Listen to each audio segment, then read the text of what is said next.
This is JN Korea. Now signing off. Paalam South Korea. 물어봐가지고 얘네들이 1년 좀 됐을 때 우리가 신청할 수 있는 시간하고 이거 맞춰야지. So yun guys, update lang sa nangyari. So ngayong araw pala guys, kinausap pala ako ni Sadyang Lim doon sa office. In-explain ko yung nangyari kahapon. Sinabi ko sa kanya na ito na yung last day ko sa trabaho. Hindi na ako papasok. Bali, pinipilit pa nila ako na ipagpatuloy ko yung trabaho dahil wala daw papalit sa akin. Kaso, ang hirap kasi magtrabaho guys pag kasama mo yung yung kagalit mo, di ba? Parang hirap. Kaya nag-decide na lang ako guys na pag early exit.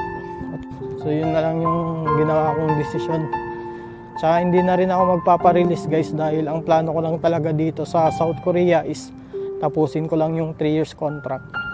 Tapos uuwi na ako ng Pilipinas. Kaya lang medyo napaaga dahil nga dun sa nangyari. So ganun talaga guys, may mga bagay na hindi natin inaasahan mangyayari.